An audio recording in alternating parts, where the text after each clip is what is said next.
I actually learned a lot watching Rico run the B main. He would carry so much more speed getting into 3 and was able to pick the little bit of moisture in the center of that corner and get it on the exit. And, I was actually really surprised that the guys in front of me never tried it. Started taking a little bit of rubber on the bottom of 3 and 4, and it was getting technical to hit, but I felt like I could keep my speed up and get to the outside of some guys and get them pinched and then hit the moisture coming off of 4. That's how I got around Danny.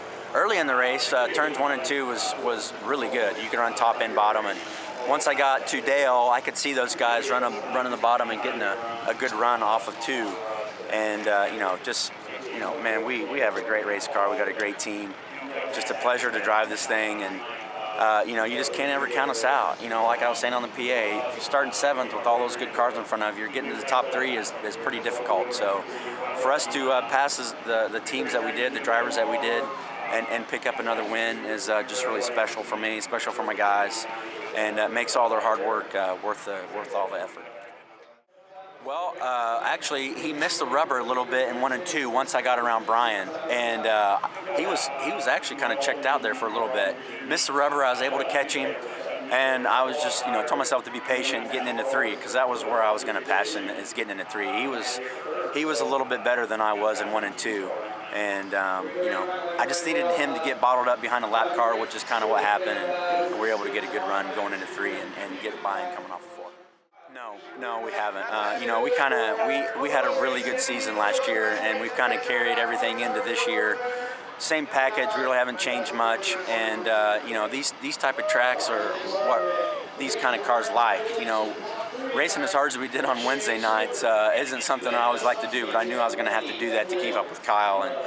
But these cool cars really like the slick racetrack, and the guys here at the Cocopah Speedway did a great job on the track surface once again. And it's been a technical track every night, you can't really ask for much more. It's plain and simple, got beat, bud. That's that 2 cars been rolling all week, and they just caught me in lap traffic. Couldn't get by a lap car, and just did what he had to do. He drove by me. Just very, very disappointed for this Todd Creason, Kistler, EMI race car. These guys did one hell of a good job. Wanted to give me a great race car to drive. Just didn't finish the job. And hey, we'll come back tomorrow, see if we can improve on it.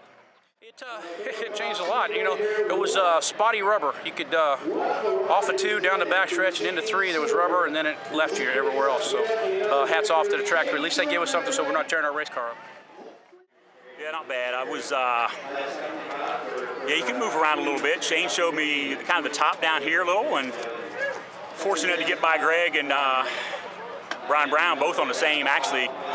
Got by Greg there and Brian there. So yeah, and then I looked up and there sat Shane and there sat Danny right in front of me. So yeah, we were pretty good. I just weren't balanced the best, but to come out of here with a 3rd is awesome. Started 5th, run 3rd, and 2 great guys beat me and beat a couple and got 1 more, and hopefully we can come back and be consistent and see if we can get 1. I got too tight getting into 1, so I had to get in too slow to catch the rubber. But no, if the yellow doesn't come out, I might have a chance of getting Danny, maybe.